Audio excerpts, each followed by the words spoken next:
YouTube, what is good? It's your boy NOT. Now I know what happened, man. We're supposed to be posting every single day. You feel what I'm saying? But nah, all jokes aside, I ended up getting sick. I had the stomach virus. That same day that I dropped that football video, the first football video I dropped in a million years, the same day I dropped that football video, I ended up getting sick, yo. I got sick. I had the stomach virus. Boy, when I tell you, man.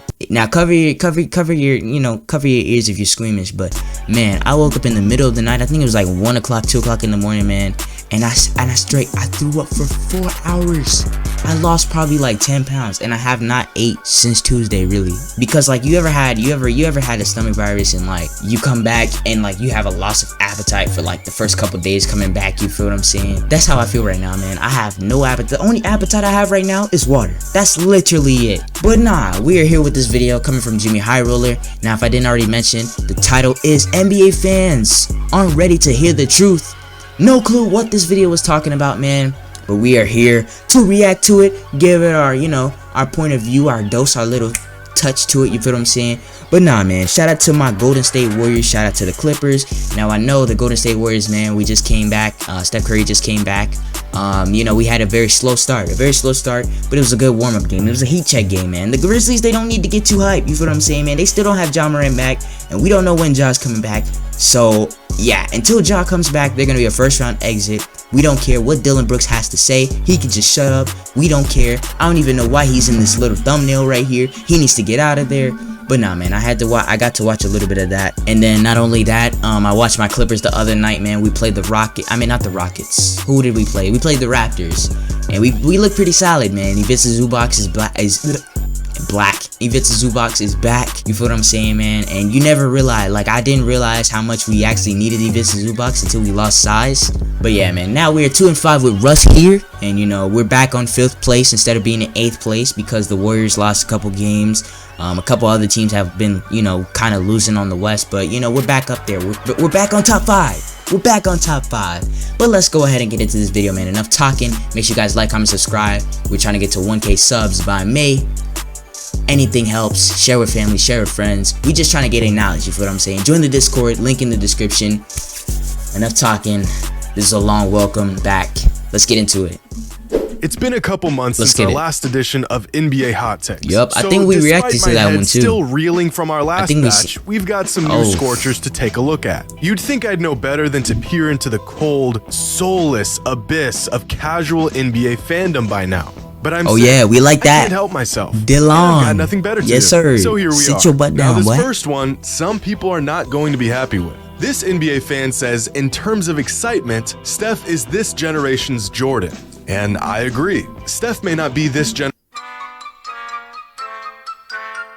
Nah. He's not wrong. Hear me out. When we look at Michael Jordan, man, he was iconic because of the way he made himself so, like, he was so clutch, bro. Many players wanted to be like Mike. I dream I groove like Mike. If I could be like Mike. Nowadays, ever since Steph Curry's been lighting it up, you feel what I'm saying? Shout out to Splash Brother Curry. I mean, the NBA has been nothing but logo threes, man. We got guys like James Harden right here, you feel what I'm saying, man? If it wasn't for Steph Curry, James Harden wouldn't be in the place he'd be. Stop the cap. Nah. But all seriousness, all jokes aside, for sure. I definitely agree with this one. Steph is this generation's Michael Jordan because he's revolutionized the three-point game, man. Without Steph Curry, I don't think dudes are popping threes like that, man. Like, we got little kids nowadays wanting to be like Steph Curry. Pulling up from logo, trying to hit the LaMelo ball, inspired by Steph Curry. Trying to hit all these shots, logo Curry, logo, I would even say logo Lillard, who is also inspired by Curry. I mean, Curry is Curry, yeah, 100%. 100%. If y'all think I'm crazy, think about it. And putting on an absolute show, there's no one that does it like Stephen Curry. The deep threes, the antics, the fact that he's still on the same team that drafted him. It all adds to the Steph experience that fans across the globe love about watching him play. I was about to say 5. This man has kids on the other side of the planet rocking his jersey trying to knock down look-away threes. This relatively small, unassuming athlete who wasn't a superstar recruit, rising through the NBA ranks and winning titles amongst giants, How can you not love the guy? Is there anything as thrilling as watching Steph come down the court? Defense absolutely scrambling, trying, hoping they can stall the inevitable. But it's too late. Steph is pulling up from 30 feet, and the outcome is already set in stone.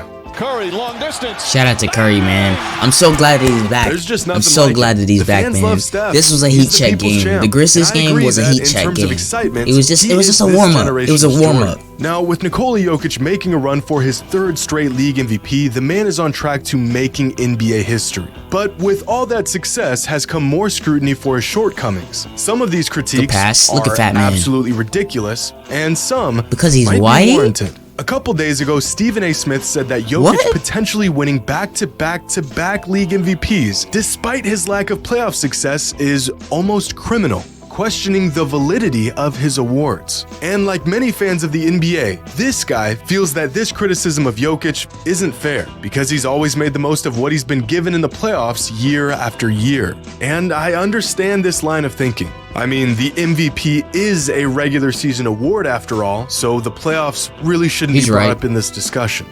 But it is, and it always has been. Since the beginning of time, NBA fans have used the playoffs as a bit of a litmus test to try to validate or invalidate regular season MVP. Facts. And Nikola Jokic should be no exception of this. Like, bro, I'm gonna tell you something. In 2019, there's no reason my guy PG-13 should not have been, you feel what I'm saying, the MVP. Hey, y'all, come look at this.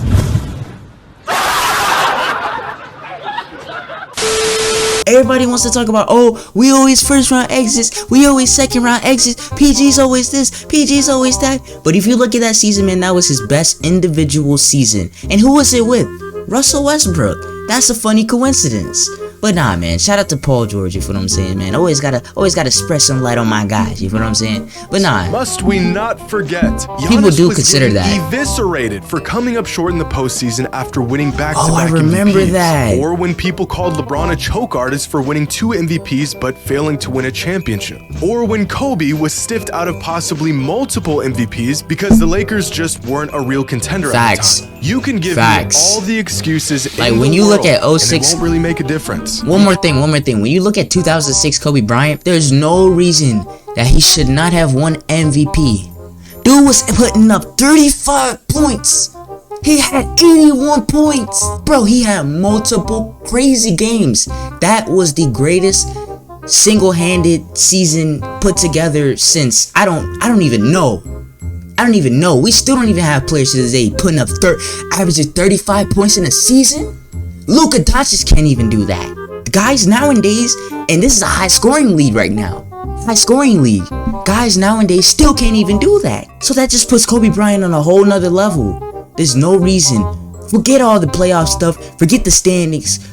Forget all of that. That, if you look at his individual season, bro, that is a insane season. No reason. I think Steve Nash won that one. That's crazy, man. I think they made the playoffs that year too. I think the Lakers did, but nah, it's still crazy. No other all-time great player was granted any excuses either. If a player wants to ascend to all-time great status, he will be held to an all-time great standard. The man is on track to winning his 3rd straight MVP, and he hasn't even made the NBA I don't think finals. he'll win it. I don't think he'll win the MVP again. Now, is this I just don't see it. unjust? Maybe. If he does, I'll be shocked. Be spared from intense I'll be shocked, man. When no other great we don't see guys turn up this season. Voter fatigue and narratives and postseason. I don't think it happened. Countless players from winning the regular Give my guy PG that MVP. Why is Jokic exempt from this same standard? Once a player receives a certain level of praise, no excuse will be sufficient in explaining why they haven't won a ring, or even come close for that matter.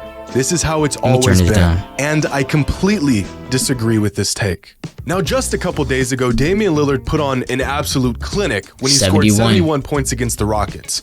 71 points. The man hit 13 threes and was a perfect 14 for 14 from the line. He did it all. I mean, but they were playing. The Rockets were not playing defense though. But leave it up to NBA fans to find the fault in this performance because, according to some fans, Dame's 71 points weren't all that impressive since he did it against one of the worst defensive teams in the league. Exactly. You heard that correctly. I agree. agree. I actually agree. 71 points in an NBA game is no longer impressive if you do it against. Okay, when you look at that game, when you actually watch the game, when you watch, like, I wasn't like, after I think it was one of the videos I reacted to. I think it was the one where we played, I forgot who we played. I was reacting to a Clippers game, and I included the 71-point game. Or no, that's his own video. That is his own video. But nah, if you go, like, after the video, I actually went back and I watched, like, the full game, because I was like, bro, there's no way. They had to not been playing defense. But when you actually watch it, the Rockets, bro, they were doing nothing. Like, they were just letting him go by. Like, bro, you doing this against a team that's probably only won like 15 games. No, not even 15. Probably like 10 games this season, man. Like, you can't even count that. And also, they didn't even have Jalen Green out there, which still wouldn't make a difference. I mean, they're still garbage, doo-doo water, crap water. Do that against the Warriors, man. Do that against somebody else. But nah, man. Still salute to Dame. You know, he did drop 71. Can't exclude that. Cannot exclude that. I think Donovan Mitchell, he dropped 71 against the Chicago Bulls, and they're not even having a good season either. So we could say that too. But nah, come on, man. It's a bad defensive team, and this I think it was the Bulls. So unhinged. I think I got that right. I don't remember. Want to even address it, but I'm going to anyways. Now I'm gonna let y'all in on a little secret, but you can't tell anyone I told you this. Most big games throughout NBA history are against bad defensive teams. Surprise! Pretty crazy, right? Will's 100-point game in 1962 was against the Knicks, who were the second worst defensive team in the league at the time. Kobe Bryant's 81 in 2006 was against the Raptors, cooked the Rockets. Who were also he fried the Rockets. Second worst defensive team in the league. And David Jalen Rose 73 in would never hear the end of was this. against the Pistons, who were the 9th worst defensive team. Even when he's long and gone, he's still gonna hear this. Kobe's still gonna let him know. Every all-time big scoring night throughout T-Mac had 62. LeBron's career high. I gotta watch that. The Bobcats, who were the worst defensive team in the league. Shaq's career high was against the Clippers, who were also the worst defensive team in the league. Steph's career high was against the 3rd worst defensive team in the league, and Michael Jordan's career high was against the 9th worst defensive team in the league at the time. Even Donovan Mitchell's 71 earlier this season was against the 5th worst defense in the entire NBA. It's like some fans have to search for a reason to discredit some players. Dame could have scored 71 on the worst defensive team ever, and it still would have been an incredible accomplishment. You could put me in front of your local youth league championship team, and I couldn't score 71 points in 39 minutes. Well, because you're not Damian Lillard. Every single player gets a shot to go crazy. You're not Damian on bad Lillard, defensive teams. There has been thousands of opportunities for players to use these bad teams as their punching bag, and yet only 3 players have ever topped this 71-point explosion from Dame. This performance was historic, and this take is horrendous. Now, no, it's not. No, it's not. No, it's not. I like to agree on Jimmy High Roller on a lot of these takes, but this one I absolutely disagree. I absolutely disagree. Well, for one, if you were playing a rec league team, you would be one of the rec league players. Seriously. I'm gonna keep saying, all jokes aside, seriously. It would be like if Damian Lillard was playing against the worst team, the absolute worst team on defense, he'd probably have 81 points. He would probably have 81 points. I mean, and even just looking at the highlights when he played the Rockets, I mean, they were literally letting him go to the basket. I think the only time they played defense was when who did he dunk on? I think it was Jabari Parker. That was the only time I seen them play defense. And it was a foul. They suck on defense. Even if they're not the worst defensive team, then who is? What the heck? Nah, but let's continue, bro. But he gets a pass because he's good at basketball. We got 3 more minutes. I agree with half of this take. Michael Jordan was sensitive. People will excuse his behavior as competitive, but everyone in the NBA is competitive. Jordan couldn't take criticism whatsoever. In fact, his famous quote is literally a statement of how things people did and said about him really got to him. But he didn't get a pass just because he was good at basketball. He gets a pass because every time someone pissed him off, he always went out and proved them wrong. They said Clyde Drexler was his equal. He didn't like that, and so he went out and stomped the man in the NBA Finals. They said he wasn't as good when he came back from his first retirement, so he added that to his list of reasons to be an absolute menace and repeated for the second time. You can be as sensitive as you want if you back it up. I think most NBA fans would consider Kevin Durant sensitive, but if he followed up his tweets with more championships and absolute dominance over the NBA for the rest of his career, those tweets if he stopped hopping on teams. Now, our last take is a scorcher. And not even we're gonna stay negative. He's hopping on teams in any way, shape, or form. This NBA fan says, back then, we used to celebrate 3-peats. Now kids are out here celebrating 4 titles in 10 tries and call it greatness.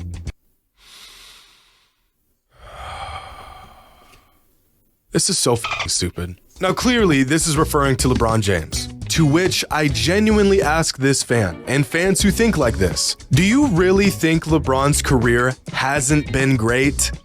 I mean, really? Is it possible that we can celebrate any Nah, his career's been great, but I mean 6-0 to 4-10. Or has the bar been established so high that if you aren't 3-peating, it isn't truly 6-0 to 4-6, I mean. Alright, everyone. New rule. No celebrating rings or titles or MVPs or big or small successes anymore. We are only celebrating And Michael Jordan did it with 1 team. Dirk's ring wasn't great. The bum only won 1 in 21 years. Boston's ring in 08, worthless. Raptors in 2019, bums. Bucks in 2021, Giannis and the gang, bums. We don't celebrate that. Get that out of here.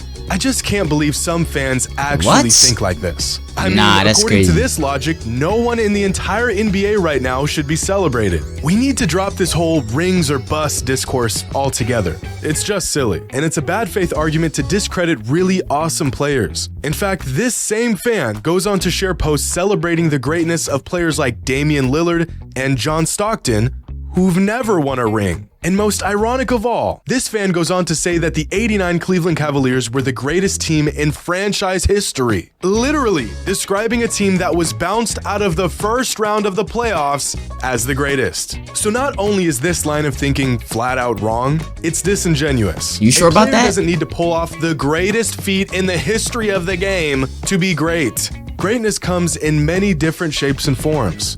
And apparently, he's right. So do takes on the NBA. And unfortunately, that's all the racking my brain can handle in one sitting. But y'all know the drill. Leave a comment with your hottest NBA take. The hotter, the better. Or worse. Hope you all enjoyed. And as always, until next time. Oh man, that's not what I meant to do. I'm already subbed to Jimmy High Roller, Jimmy High Buckets, Jimmy High Buckets. Nah. I don't have any hot takes. I really don't. I don't have any hot takes. My brain right now is like, I'm just intaking. Maybe one of these days I'll come up with some crazy hot take that got everybody cooking up. You know what I'm saying? Got everybody debating, got ESPN talking. But nah, man, I have literally no hot takes. I can't think of a hot take. I literally can't. I can't think of a hot take.